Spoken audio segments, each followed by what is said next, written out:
You guys are going to enjoy it. This campfire is going to surprise a lot of you. It's going to let you think. It's like a good dry, mature red wine. Please welcome to stage, show some love to Mr. Ben Butler.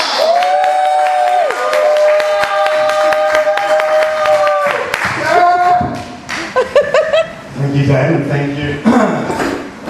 And thank you for the great memories of that fantastic Rock the River concert where I think I emptied the room in about 2 minutes flat. Well, yeah, it's good to be Mr. Anti-Semite. Just want to thank you. One thing I must say, I'm Jewish and I agree with you, Jews are cunts. So, sorry to you. And the rabbi from my bar mitzvah. So yeah, let's start off. I've been consciously unemployed for about a year. And by consciously unemployed, what I mean is I consciously told my bosses what I thought of them. And they consciously told me to piss off. So I've been working from home for the past year on various projects. And the thing about working from home is that, you know, you can just spend the whole day doing absolutely nothing, right?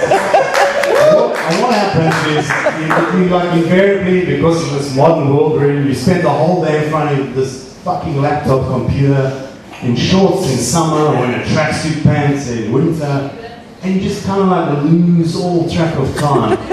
But you always start out in the morning, you're like fired up, and you get up and you get into that computer, and you open it up, and you go into an important website like fucking News 24, right? And you've got to find breaking stories. Like, what are the breaking stories that are happening now? Like, has Oscar Pistorius' father said something racist about the National Prosecuting Authority again? Or has Julius Malema's house in Panerai Watch finally been sold to a legitimate purchaser that wasn't actually him standing behind the scenes? But then you pinch yourself. You say, stop, Barry, stop messing around. You've got to find a job. Now, I don't know if you guys have ever searched online for a job on the internet. I know some young guy, well, you were. And the thing about searching for a job online is this, that you kind of like overstate your capabilities and your qualifications, you know. I'm qualified as a lawyer, and I applied for this job online that read as follows: Mandarin speaking, attorney required for triad client in Hong Kong, payment in contraband. I'm like, yes!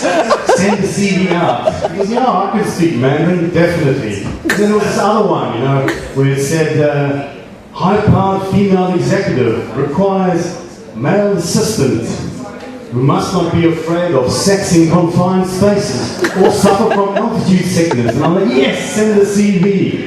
But honestly, no disrespect, love, my wife over there, I can't even have sex with my wife in the ground floor bathroom. But I'm sure this woman is going to teach me a couple of things. And then there was this other weird job that I applied for. It was,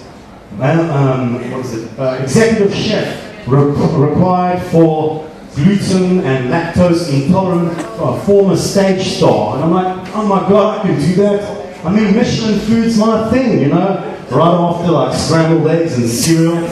And who better than to serve it to you than some tired old queen with a fucked up lower colon. So after about 5 hours of applying for jobs and after applying for hundreds of jobs, I spiraled down into this depressed state. And I landed in what's called the pit of the internet.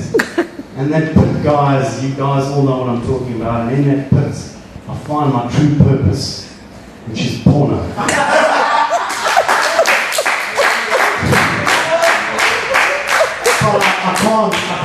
I can't search for porno in my own house, in the comfort of my own home. Why? Because I'm not alone. Who's there? My wife. Why? Because she's retired. And what is she doing all day? She's fighting the cause. She's chasing enemies. She's Nazi hunting. What is she actually doing? She's fighting our fucking neighbor who's built an illegal house. So what I do is, because I can't search for porn, is I play this little intellectual game. I call it me versus Mr. Google. And the thing about Google is, Google thinks it's so clever because Google can find any subject that you type in, right guys? You type in anything, Google finds it.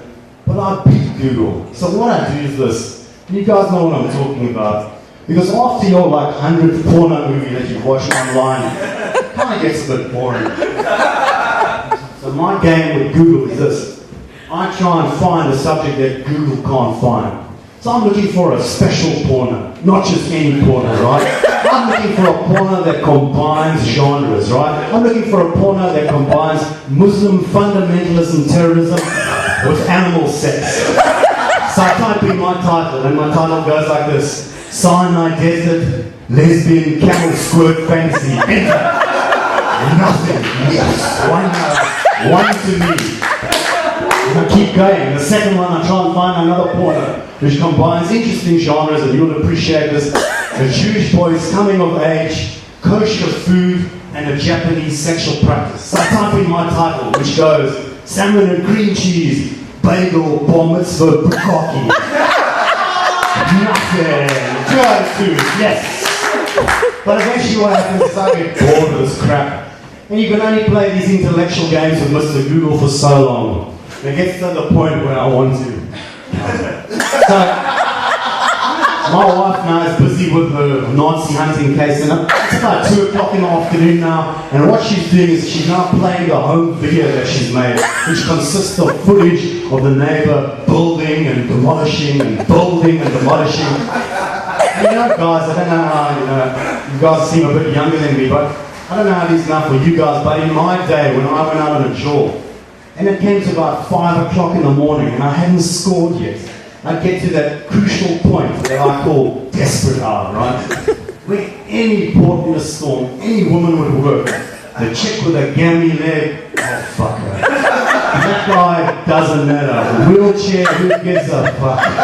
And this is how I feel in the study, the home office with my wife. Because it's desperate hour. She's now playing this home video of building, demolition, and destruction. And I get up behind and I'm like, oh my God, what are you watching there, love? Is that like a jackhammer thrusting against concrete beams? Oh my God. Oh my God. Is that like a steel saw cutting through total steel corrugated iron? Oh my God. Oh my God, what is that? Is that like footage of semi-naked black men screaming at each other on the construction site? Oh my God. Anyway, you get the message, so that's what my day consists of these days. You're going for an interview tomorrow, good luck, baby. Get that fucking job, get out of the house. Okay? So yeah, I've been thinking now, it's been like a year, can you believe it, since it was the London 2012 Olympics. And South Africa did really well, like we were out of sport for so long during sanctions. And we came back with a bang, we came like 23rd overall. We got like 5 gold medalists. So come on guys, I know it's been a year, I know you've forgotten about London 2012, but let's give it up for Team South Africa, come on. Let's give it up again for all the white swimmers, come on. And for that black guy who ran the 800 meters women's final. And he deliberately got a silver, because he knew if he got a gold, there'd be a problem. But what I was finding a bit weird about Team South Africa was that there were no coloured medalists in the Olympics.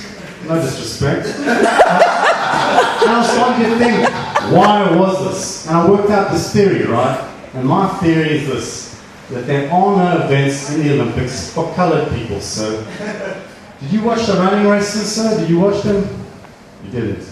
Did any of you watch the running races? Did you see any running race that sounded anything like the 100-meter tip-induced hurdle? Did you watch the relay races? Did you see any relay race that sounded anything like the 4 by 100-meter switchblade relay?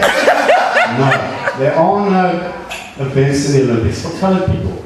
But that's all going to change now in Rio in 2016, because they're bringing out 5 new events just for the brothers from the Cape Flats. The first one in the group events is called the 24-hour Poiki Decathlon. The second one for the ladies is called the post-GHD pole vault. The third one for guys like you over here who like a bit of fun, the getting high jump. Fourth one for crackers and bangers, drive-by archery. And the fifth one, my personal favourite in the group events for the ladies in the swimming pool, the Basin Gap synchronized drowning. So, before I go, I just want to speak quickly about Oscar Pistorius.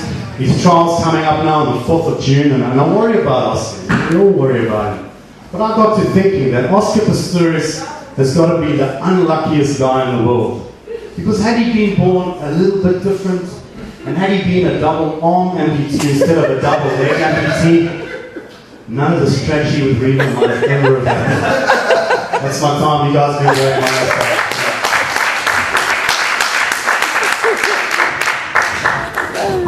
Keep it going.